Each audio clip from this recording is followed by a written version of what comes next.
Hello everyone, welcome to Analog IAS Current Affair Analysis for 16th January 2021. In this, we'll be discussing this couple of issues. This article titled Access Denied is regarding the lack of access to scientific literature and the uh, allegation of content piracy on certain public platforms like LibGen. So let us, in this context, discuss the broader aspect under which this news item will appear. For that, let us understand the science, technology, and innovation policy in our country. So, last year in June, the Office of Principal Scientific Advisor to the Government of India, that is PSA, and the Department of Science and Technology together came up with a new science, technology, and innovation policy. This is called HTIP 2020. So, in this policy, there are certain highlights. Let us go through them. This is the fifth such policy. So, if we have to go back into the history, the first policy came out in 1958 itself. It was called the Scientific Policy Resolution and the first one in the domain of science in our country. So, it laid the foundation for any kind of scientific enterprise and scientific temper in our country. So, the major focus was on mainstreaming scientific education. After that, in 1983, we have had a technology policy statement which focused on just what we are talking about right now, that is self reliance. But today's idea of Atmanirbharta is different from this idea of self reliance. This idea of self reliance was a sort of a protectionist measure against any foreign intervention and maintaining the sovereignty. Today's Atmanirbharta is about how we have to gain access to all kinds of information and equip ourselves to become self sustainable. So, that is a basic philosophical difference between the focus on indigenous technology back then and the kind of focus that we have right now. After that, in 2003, there was another science, technology, and innovation policy which was hailed as the landmark shift because we aimed at increasing the research and development allocation of the budget to nearly 2% of GDP.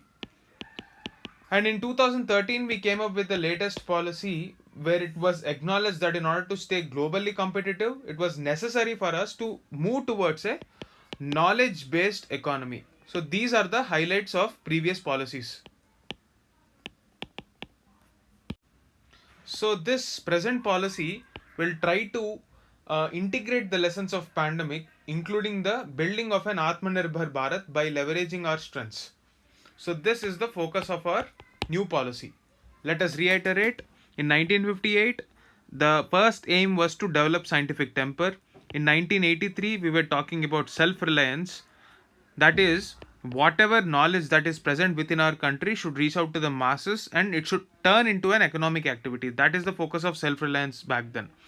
In 2003, the major highlight was to increase the budget of R&D, and in 2013, we have decided that knowledge based economy is the future and we have to move towards it. So, amalgamating all these principles and moving a step higher through the lessons that we have learned in the pandemic, STIP says that we have to move towards Atmanirbharta, that is, learn from all the different dimensions and ensure that learning actually translates into capacity building at local level and then transform into a economic hub which will become the center for economic activity across the world. So India aspires to be self reliant in the sense that it becomes a major center in the global value chain. That is the aspiration behind this principle. So that is exactly the difference between self reliance back then and Atmanirbharta right now. So in this policy, there were four tracks which were identified, and in first track, it involves an extensive public and expert consultation process through which the dedicated platform for any discussion on science policies will be taken up. So this is about the initial discussions and deliberations. So this will ensure participation from wider scientific community as well. And in the second track, it is experts driven. Majority of the opinions are taken from the scientific community and then experts incorporate those principles and draft a policy. After this, in the third track, it involves extensive intra-state and intra-departmental consultation across the ministries and states.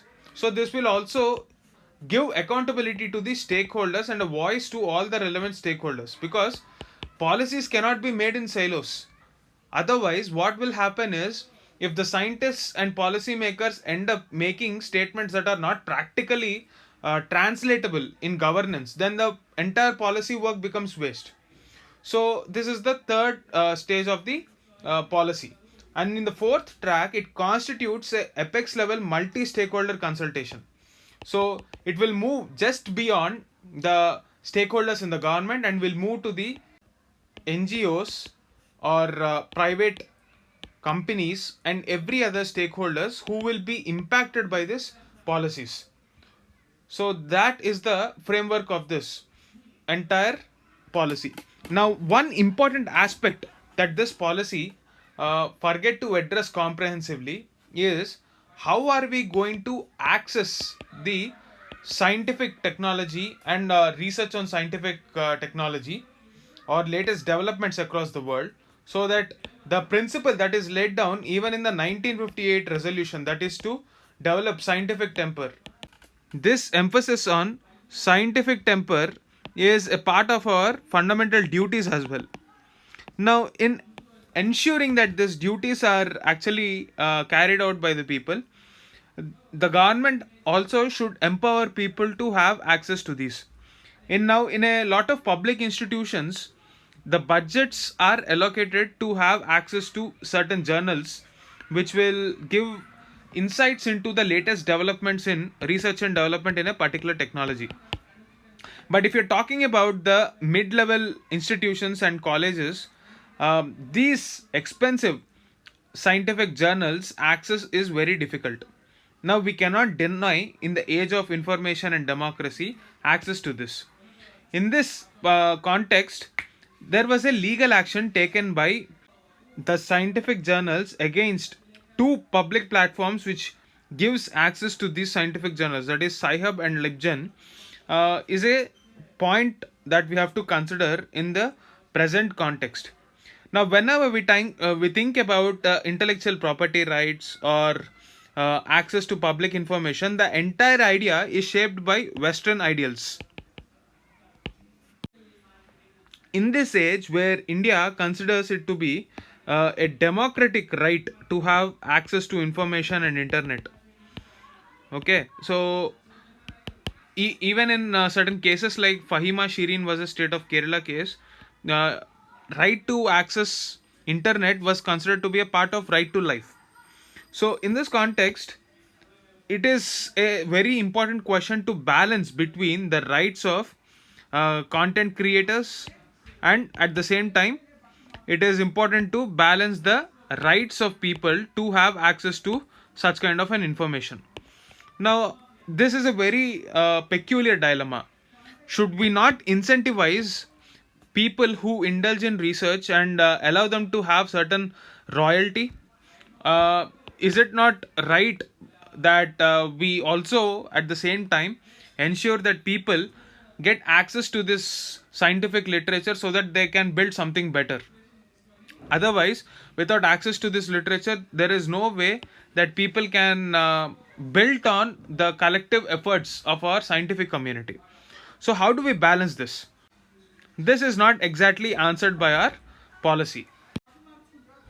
Even in this context also, there is another point that we have to understand. One is the access, and the second is the quality of work that is generated in our country. What are the parameters considered when we are talking about the kind of scientific literature that is generated in our country? A lot of higher educational institutions in our country measure the quality of our work by the citations in international journals. That is the reason why international journals are so glorified.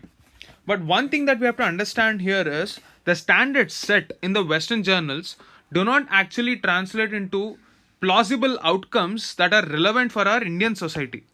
Say, for example, if the priority of a country or a small scientific community is to serve to the industry in US, If a particular activity is taken up in India based on the parameters set by that journal, this is because it is the legacy of the British imperialistic era.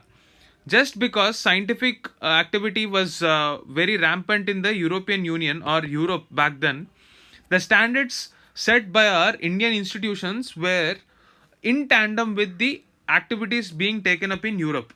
But times have changed right now. India is trying to become Atmanirbhar or self reliant. So it is high time that not only we have access to the content that is being generated from the West. For this, the government must create a pool where this common scientific literature is available at mass to the public in our country.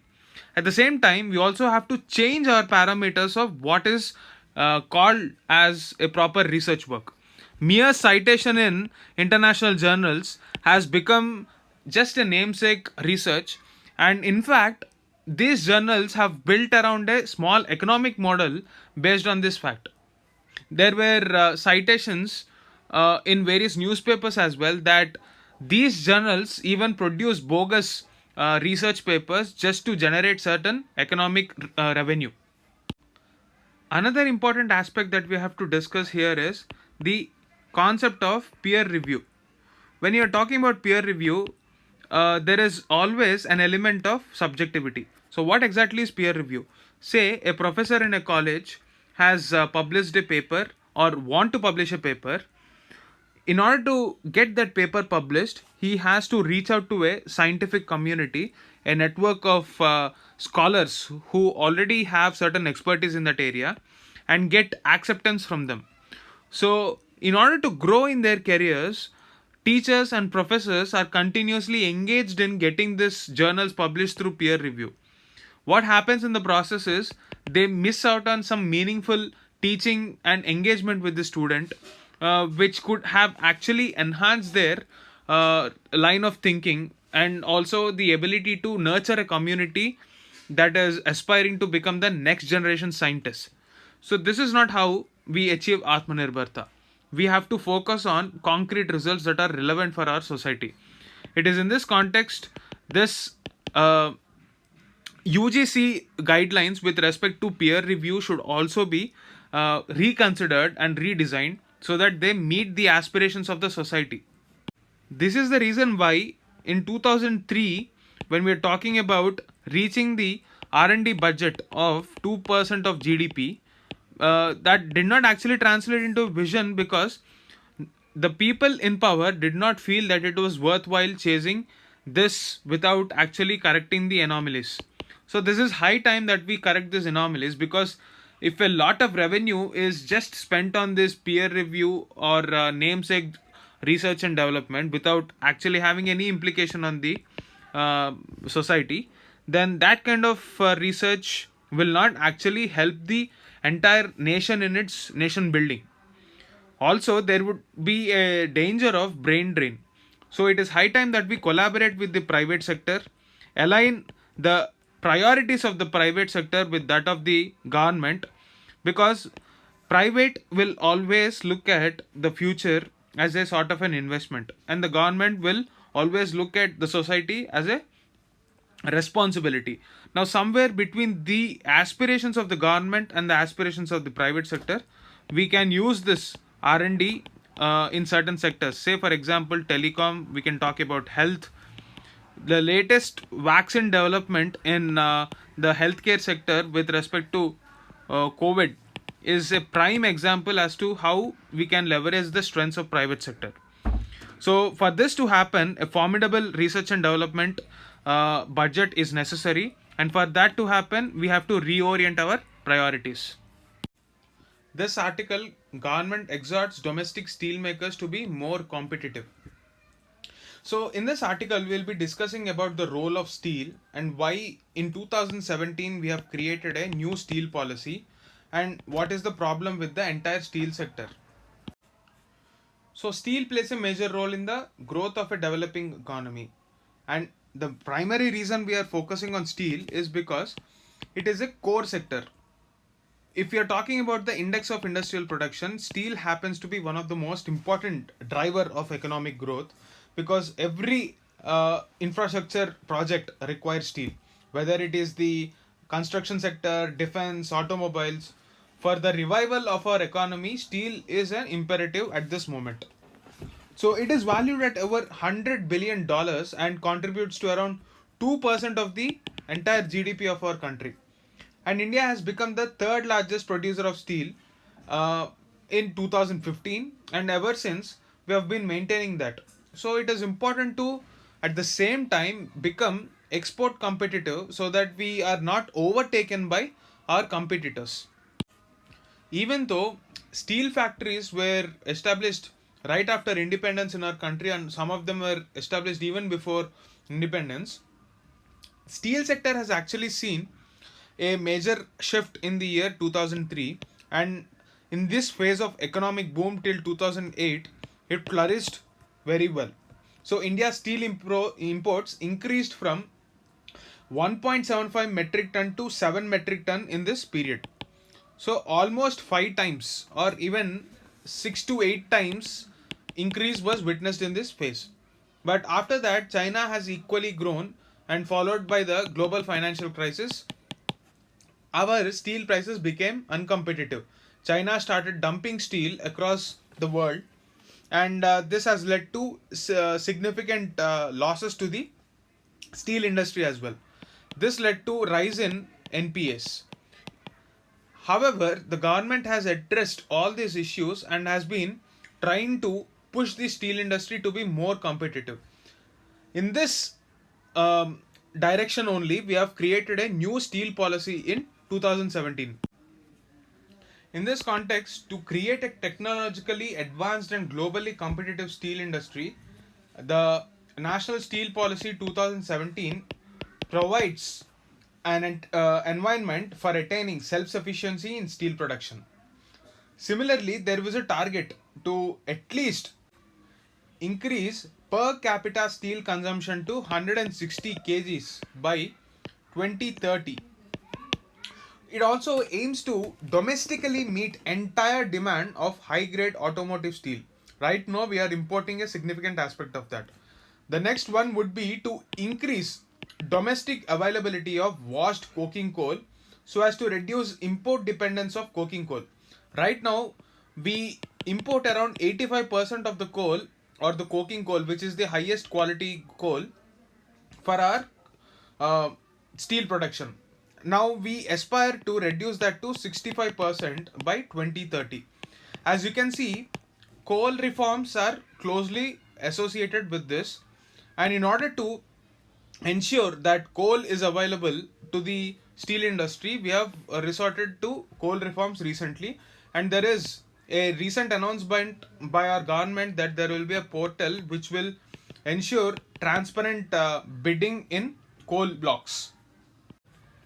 And it was also announced that the Environment Ministry's portal Parivesh will also be integrated with this for acting as a single point of contact through which single window clearance will be given to a lot of coal blocks as well. In order to encourage the exports of this sector, the upcoming budget is expected to address the concerns raised by the steel exporters. So, a basic custom duty which was levied on the raw materials was expected to be removed by this industry sector. So, raw materials like coking coal, anthracite coal, graphite, etc., which are very much necessary for steel production, for that items, this basic customs duty is supposed to be lifted. Only then we can become cost effective, because it will reduce the cost. So the minister has even quoted the example of Japan, which was a net exporter of high quality steel. India at the present moment has a low per capita consumption of just 74 kgs. In order to reach out to the 160 kgs target laid down by the National Steel Policy, we have to ramp up our investments, and also at the same time make them cost effective by budgetary measures like this. So that is the gist of this article, and steel becomes a very important aspect in our aspirations towards Atmanirbharta through national infrastructure pipeline projects as well. So these reforms, coal reforms, steel reforms, are very important in this context. So that is the gist of this article.